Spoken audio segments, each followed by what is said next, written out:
So my name is Carter Patterson. I am the program manager for UIH Family Partners Operation Fatherhood. We have about, at any given moment, between 800 and 1,000 guys who participate in our programs and services throughout the month. I do these monthly reports, and this is how I know. So we have 5 different tracks that we engage them in. The first track is Bo Robinson, which is a rehabilitation center and halfway house. There is Columbus House. There is the Rescue Mission, Trenton Housing Authority, Mercer County Detention Center, and then we go to different schools in the area to read stories to the children. So what happens? Can we just keep going? But Okay. Can we go back and talk about each one of those names again? Oh, okay. Can you give like a brief 10-second Okay. description of what each place is, where it is, just so This we guy's have. big head is in the way. I can't see my tracks. I know them, but it's easy. It's right there.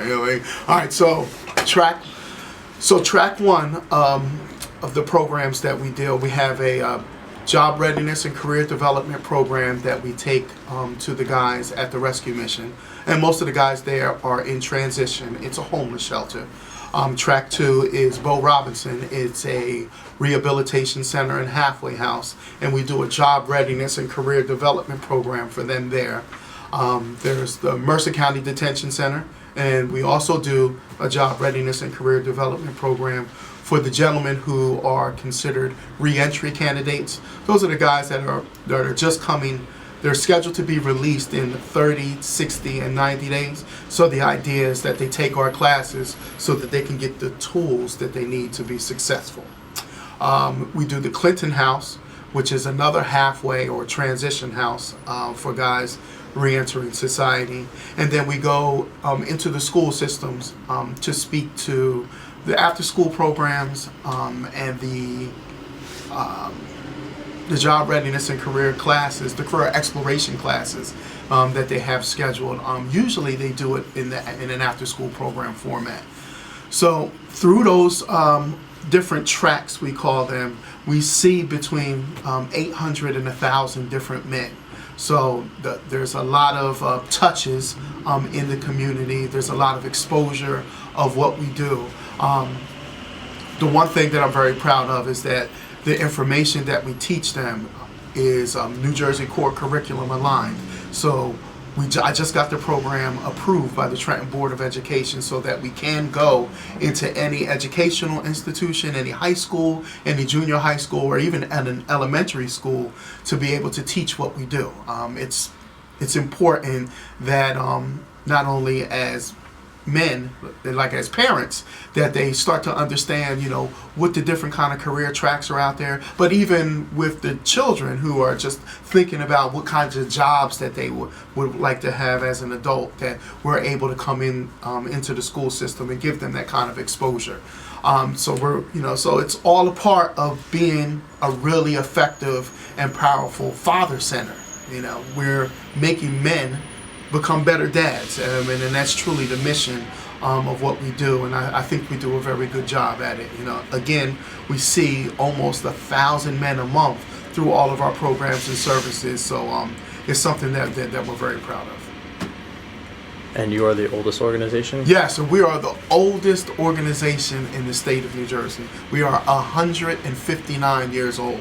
We were formed a little bit after the Civil War by a group of really well-intended ladies here in Mercer County. It started off as an orphanage, then it evolved into a group home, and then it evolved into a residential program, and then around in 1993 we started doing programming very specific to just men and fatherhood programming, so we're very happy about that. Trauma, people who have really horrible things happen to them, and then being able to provide classes and a structured environment for them to be able to express those kinds of feelings. So it's a lot of different challenges that we have.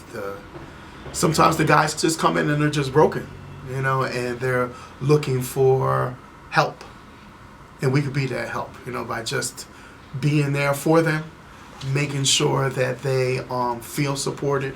Hi, this is Duncan Harrison, the Associate Executive Director. Yeah. Are you taping right now?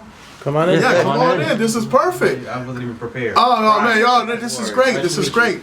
Yo. This is my direct Adam. supervisor here. Hi. Yeah. Yeah.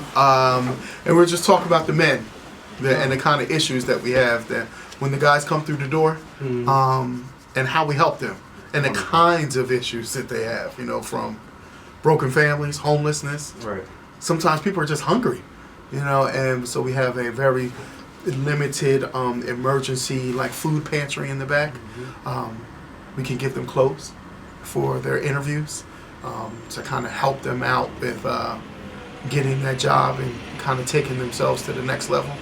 You know, so it's a very important work. I think the gentlemen they do appreciate it. They do appreciate it. Most of the gentlemen that come here, they come back and they give back.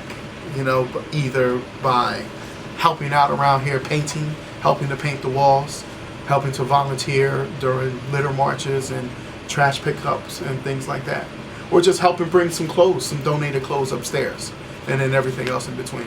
You know, I like to think that the guys take ownership of the Father Center. Yeah. Good. One of the computer centers. This was donated by Dr. Evans.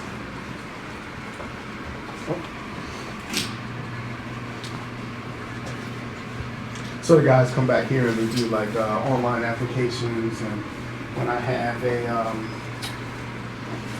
interns to kind of help, you know, them navigate the application process and with the typing and stuff like that.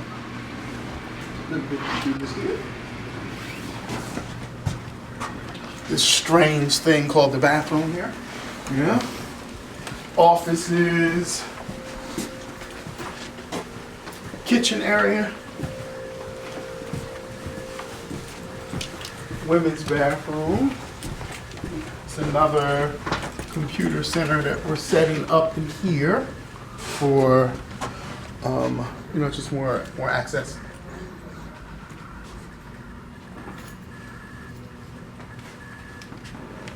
Yeah, so we use all of the teaching space for the guys. I teach 2 classes this morning and do a job readiness and then a parenting class this morning. And I use these really cool Zen cone riddles, you know, for the guys in the morning. Yeah. Kind of get their brains going. So, which is always really good. All right. So we're going back here. This is more classroom space that's being developed. A little reading nook here. This is where the computers used to be, but we're changing this into another classroom. The boardroom's back there. And then this is our dress to impress area, where the guys come and after they finish their classes, they get 2 free suits, 2 shirts and 2 ties for job readiness and, you know, getting that job and going to the next level. So it's set up just like a clothing store, so the guys can look good. Yeah. Looks real nice. I haven't been going shopping. Yeah.